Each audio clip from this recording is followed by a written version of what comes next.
America పౌరసత్వం రావాలంటే ఏం చేయాలి? గ్రీన్ కార్డు వచ్చే వరకు అందరూ వేచి చూడాలి. అమెరికాలో ఉంటున్న భారతీయులతో పాటు వివిధ దేశాలకు చెందిన ప్రజలు గ్రీన్ కార్డ్ కోసం కళ్లల్లో ఒత్తులు వేసుకుని మరీ ఎదురు చూస్తూ ఉంటారు.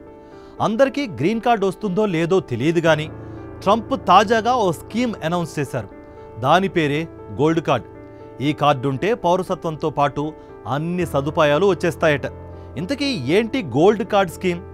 సాక్షి స్మార్ట్ ఎక్స్ప్లెయినర్లో ఫుల్ డీటెయిల్స్ ఇప్పుడు చూద్దాం. ట్రంప్ ప్రకటించిన గోల్డ్ కార్డ్ విధానాన్ని సింపుల్గా చెప్పుకోవాలంటే అమ్మకానికి అమెరికా పౌరసత్వం అని చెప్పుకోవాలి. అవును, మీ దగ్గర బాగా డబ్బులు ఉండి అమెరికాలో సెటిల్ అయిపోదాం అనుకుంటే ఈ గోల్డ్ కార్డ్ స్కీమ్ ద్వారా పౌరసత్వం కొనేసుకోవచ్చు.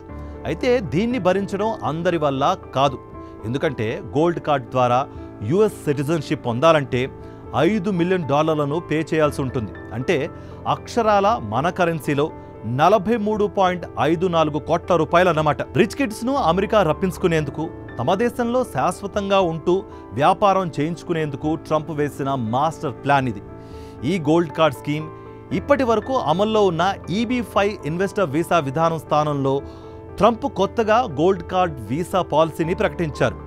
ధనవంతులు ఎవరైనా సరే, భారతీయులు, రష్యన్లు, యూరోపియన్లు అన్న తేడా ఏమీ వారికి లేదు. $5 మిలియన్ ఖర్చు చేసే స్తోమత ఉంటే చాలు అమెరికా సిటిజన్షిప్ ఇచ్చేస్తామనని ట్రంప్ అనేస్తున్నారు. గోల్డ్ కార్డ్ పాలసీని ప్రకటించడానికి మరో కారణం కూడా ఉంది. ఆర్థిక సమస్యల నుంచి అమెరికా ఖజానాను బయటపడేలా చేయడం కోసం ఒక స్ట్రాటజీ. అందుకే 10 మిలియన్ గోల్డ్ కార్డులను విక్రయించాలని ట్రంప్ టార్గెట్గా పెట్టుకున్నారట. సో ఉద్యోగాల కోసం వెళ్లే చిన్న స్థాయి వ్యక్తులు కాకుండా రిచ్ కిడ్స్ ఎవరైనా ఈ గోల్డ్ కార్డ్ కోసం ట్రై చేయొచ్చు.